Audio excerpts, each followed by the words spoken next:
Okay, and we are rolling. Okay, we're rolling.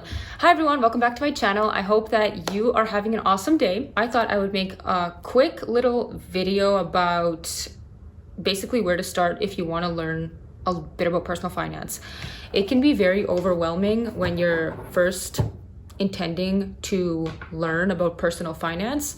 So I thought I would put together a list of the resources that I used to build a base so that I felt comfortable investing. None of these creators I know in person, none of these authors I know, none of the things that I'm going to recommend are sponsored in any way. I am just disseminating useful information in hopes that it could help other young adults or anybody who wants to learn about personal finance. So with that being said, let's get right into it. So the first resource that I would recommend is an app called My Wall Street.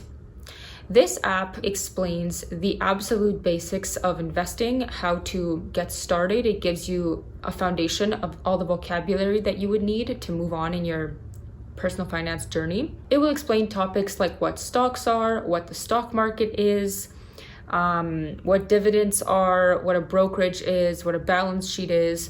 Just give you all the basic vocabulary. The lessons are super easy to understand. You can literally read them in bed before your sleep or something. They are very short and written very, very well.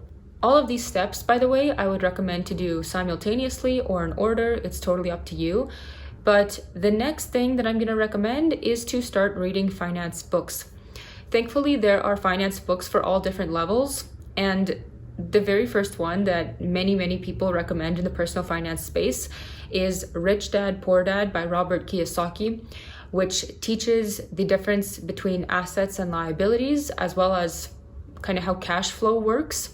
It's a very good foundational book. It's a little bit frou-frou at times, if I do say so myself, but I think that it is good to have some books that are like that just to get you in the mindset of saving up and investing. The second book that I recommend to build up your basic personal finance knowledge is I Will Teach You to Be Rich by Ramit Sethi. This is a good book because it talks about the basic steps of how to get out of debt, how to manage your credit cards, your automatic investments. It basically is a guide on everything that you should do to automate the process as much as possible. It also gives some handy and creative tips about how to negotiate for better terms at banks, which I find pretty cool, and it's written very humorously as well. The next book is called Cash Flow Quadrant, also by Robert Kiyosaki. This book will kind of get you in the entrepreneurial mindset, and if you are somebody who has ever thought about wanting to be self-employed or a business owner or an investor eventually, this book lays out a good kind of path about how to go from being an employee to eventually working for yourself and becoming an investor, or maybe even skipping steps along the way if that's what you want to do. But I like this book because it talks about the different types of income, and like I said, it lays out the path very clearly. It's a really cool way of looking at how different people make money. The next book on the list for this foundational reading curriculum is Simple Path to Wealth by Jim Collins. This book started off as a blog that Jim Collins was running for his daughter to pass on financial education knowledge to her, and he condensed it all in this little book. It's also a very easy read, just like the other books on this list, and it's one that is also recommended very popularly in the personal finance space. It's particularly relevant for Americans because it talks about American accounts, but 90% of the information in the book is just as transferable to Canadians and probably to other countries as well that have similar investment accounts and systems.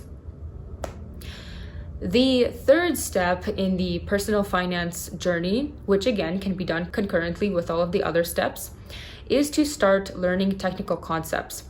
I find that learning technical concepts is easiest through video, so I'm going to recommend some creators that really helped to build my foundational base.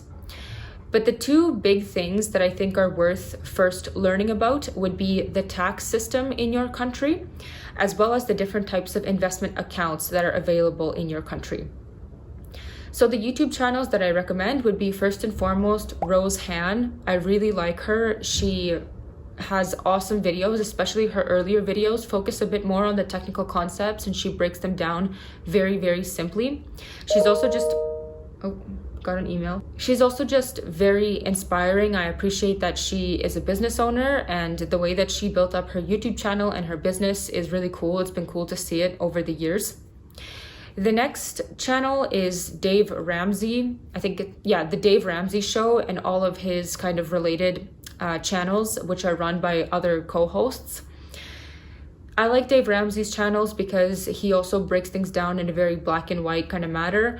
He also gives advice to a lot of people, so you can kind of hear how different people have different financial scenarios and the advice that he gives them. And some of his co-hosts also run very tangible, easy to understand videos, which will explain some technical concepts. The next couple of channels I don't watch as often as the first two, but I still think that they're great resources, and that would be Nisha as well as Humphrey Yang. I like how these creators explain things clearly. They also have very good production value. Their videos are quite entertaining to watch and easy to listen to. Especially shout out to Humphrey Yang's editing style. I think he has a really cool range of different editing in his videos, and it just makes it like I said, even more entertaining to watch. A couple of channels that are Canadian specific that I will mention will be Steph and Den, who go into really good detail about all of the different types of accounts and also how they manage their personal finances, as well as Beavis Wealth, who also gives a bit of a different perspective on the different accounts in Canada. Learning about the Canadian accounts is what I primarily use these channels for, but certainly they have different topics on their channels as well that you could find useful. And finally, this last channel is a little bit more for entertainment. When I was first learning about personal finance, admittedly, for entertainment purposes, I was binging a little bit on Caleb Hammer's podcasts. His videos primarily focus on him just grilling people that come to his show with personal finance problems, and he kind of explains to them why they're in the situation that they're in. Sometimes, especially at the beginning of your personal finance journey, it's kind of helpful to just understand how serious certain financial mistakes can be so that you know to never make those kinds of mistakes, or at least avoid them at all costs. By the end of your introduction to personal finance, if you live in Canada, you should be familiar with the FHSA, the RRSP, the TFSA, and the RESP. And if you're curious, I also have a series of videos about those accounts that I made when I was living in Canada. And if you live in the US, you should be familiar with the 401k, the 403b, the 457b, as well as the HSA, the IRA, and what the difference between Roth and traditional accounts is. Finally, the last step is to implement what you've learned and to take action. You learn more in 3 hours of doing something than in 3 days of reading about it. So if you live in Canada, the brokerage that I was using is Wealthsimple. You could do your own research and figure out what brokerage you like to use. I personally was using Wealthsimple because it was just very easy to use. They also have commission-free trading.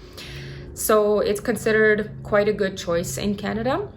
And if you are in the States, I personally use Fidelity. There are plenty other brokerages that you can use, but Fidelity was the one that my employer set up, so that's the one that I stuck with. Open up your accounts, put some money into them, and start buying up stocks and ETFs and any other kind of assets that you want to purchase. That concludes today's video. I hope that you found it insightful. I hope that it's helpful and you feel some sense of relief about where to start in your personal finance journey. If you enjoyed it, feel free to drop a like, consider subscribing, and I would love to hear your thoughts down below in the comments. If you have any other resources to share with our community, please do. Would love to hear more about personal finance and what you're doing to improve your personal finance journey.